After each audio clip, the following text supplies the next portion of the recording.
미국 힐링 커뮤니티 교회에서 많은 분들이 은혜를 받으시어 삶의 지혜를 얻고 새로운 삶을 살게 되었던 손동원 박사님의 바이블 메시지 내용입니다. 본능에 이끌려 사는 존재, 생각하면 살아가는 존재라는 주제로 함께 은혜 나누겠습니다.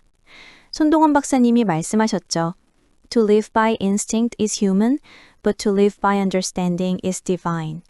본능에 따라 사는 것은 인간적이지만 이해하며 사는 것은 신성하다고요.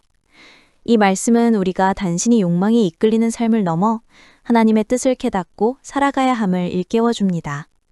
오늘 이 주제를 통해 우리의 삶이 어떻게 변화될 수 있는지 함께 나눠보겠습니다. 맞습니다. 사람은 본능적으로 먹고 생존하고 즐거움을 추구합니다. 하지만 하나님께서는 우리에게 이성, 즉 생각하며 깨닫는 능력을 주셨습니다.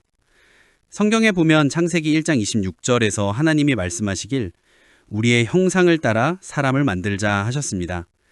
여기서 형상, 히브리어로는 젤렘은 단순히 외형이 아니라 하나님의 이성과 지혜를 반영하는 존재라는 뜻입니다. 우리는 본능만으로 살도록 창조되지 않았습니다. 정말 그렇습니다.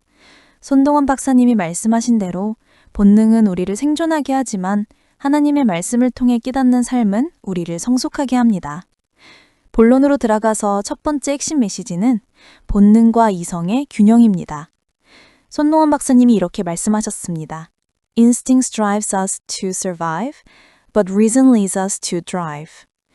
본능은 우리를 생존하게 하지만 이성은 우리를 번영하게 한다는 거죠. 이 말씀은 우리가 본능에만 치우치면 동물과 다를 바 없지만 이성을 통해 하나님의 뜻을 분별하며 살아갈 때 진정한 삶의 목적을 찾을 수 있다는 교훈입니다. 좋은 말씀입니다. 성경에서 이 점을 잘 보여주는 인물이 다윗입니다. 다윗은 본능적으로 사울 왕을 피해 도망 다녔고 생존을 위해 싸웠습니다. 하지만 사무엘상 24장에서 사울을 죽일 기회가 있었을 때 그는 본능을 억제하고 하나님의 뜻을 따랐습니다. 다윗은 이성을 통해 하나님께서 사울을 어떻게 다루실지 기다렸고 결국 하나님의 계획 안에서 왕이 되었습니다. 이처럼 본능을 다스리고 하나님의 말씀에 따라 이성을 사용하는 삶이 중요합니다. 두 번째 핵심 메시지는 말씀을 통한 깨달음입니다. 손동원 박사님이 말씀하셨죠. Knowledge of God's word transforms our instincts into wisdom. 하나님의 말씀에 대한 지식이 우리의 본능을 지혜로 바꾼다고요. 이 말씀은 우리가 성경을 통해 하나님의 뜻을 알 때 우리의 욕망이 하나님의 계획과 조화를 이루게 된다는 뜻입니다.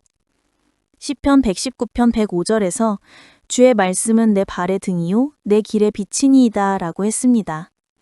말씀은 우리의 본능을 이끄는 나침반입니다. 말씀하신 대로입니다. 여기서 헬라어로 로고스라는 단어가 떠오릅니다. 요한복음 1장 1절에서 태초에 말씀이 계시니라 할 때의 말씀이 바로 로고스입니다. 이 단어는 단순한 말이 아니라 하나님의 이성과 지혜를 나타냅니다. 우리가 로고스를 통해 하나님을 알 때 본능적인 욕구가 하나님의 뜻에 맞게 정화됩니다. 예를 들어 요셉은 창세기 39장에서 보디발의 아내의 유혹을 받았을 때 본능을 따르지 않고 하나님의 말씀을 따라 의로운 선택을 했습니다. 요셉의 이야기는 정말 큰 교훈을 줍니다. 본능적으로는 유혹에 넘어갈 수 있었지만 하나님의 뜻을 생각하며 이성을 사용했기에 결국 하나님의 축복을 받았습니다. 세 번째 핵심 메시지는 소망을 품는 삶입니다. 손동원 박사님이 이렇게 말씀하셨습니다. Hope rooted in God's truth elevates our instincts to divine purpose. 하나님의 진리에 뿌리내린 소망은 우리의 본능을 신성한 목적으로 끌어올린다고요. 이 말씀은 우리가 하나님의 약속을 믿고 소망을 품을 때 단순한 본능의 삶을 넘어 하나님의 큰 그림 안에서 살아갈 수 있다는 교훈입니다. 네, 소망은 우리의 본능을 하나님의 계획으로 인도합니다. 로마서 15장 13절에서 소망의 하나님이 모든 기쁨과 평강을 너희 믿음 안에서 충만하게 하사 성령의 능력으로 소망이 넘치게 하시기를 원하노라고 하셨습니다. 여기서 소망, 헬라어로는 엘피스는 단순한 기대가 아니라 하나님의 약속에 근거한 확신입니다. 하박국 선지자는 하박국 3장에서 모든 것이 무너져도 하나님 안에서 소망을 잃지 않았습니다. 이 소망이 그를 본능의 두려움에서 벗어나게 했습니다. 손동원 박사님이 라틴어로도 말씀하신 적이 있죠. Fides quaerens intellectum. 믿음은 이해를 추구한다고요. 이 말씀은 우리의 믿음이 단순히 본능적인 감정이 아니라 하나님의 말씀을 통해 이성과 지혜를 추구하는 과정임을 가르칩니다.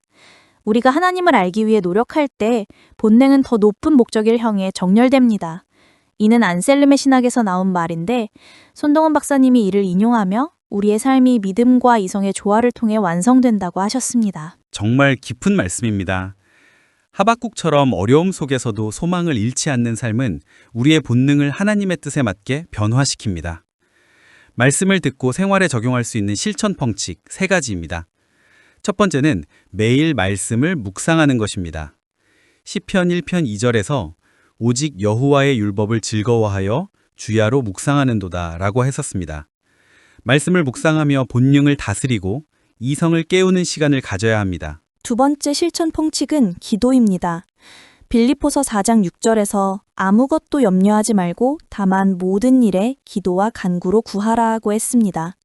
기도는 우리의 본능적인 불안을 하나님께 맡기고 이성적으로 하나님의 뜻을 구하는 시간입니다. 기도를 통해 우리는 하나님의 평강을 경험합니다. 세 번째는 공동체 안에서 서로 권면하는 것입니다. 히브리서 10장 24절에서 서로 돌아보아 사랑과 선행을 격려하라고 했습니다. 공동체 안에서 서로의 믿음을 북돋우며 본능적인 이기심을 넘어 사랑으로 살아갈 수 있습니다. 이 3가지 실천은 우리의 삶을 하나님의 뜻에 맞게 변화시킵니다. 이제 결론으로 들어가겠습니다. 예수님께서 마태복음 22장 37절에서 말씀하셨습니다.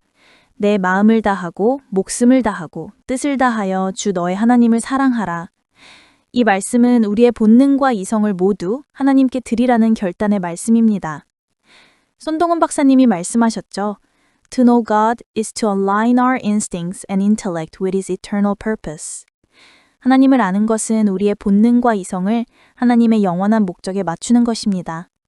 손동원 박사님의 바이블 메시지 들으시는 여러분, 오늘 이 말씀을 통해 우리의 삶이 본능을 넘어 하나님의 지혜로 채워지기를 소망합니다. 네, 이 말씀을 통해 우리의 삶이 변화되길 간구합니다. 이제 기도드리겠습니다. 하나님 아버지, 오늘 주신 말씀을 통해 우리의 본능을 다스리고 이성을 통해 주님의 뜻을 깨닫게 하시니 감사합니다. 우리의 삶이 주님의 말씀과 소망으로 채워지게 하시고 주님의 뜻대로 살아가게 인도하소서. 이 모든 말씀을 주님 되신 예수 그리스도의 이름으로 기도드립니다. 아멘.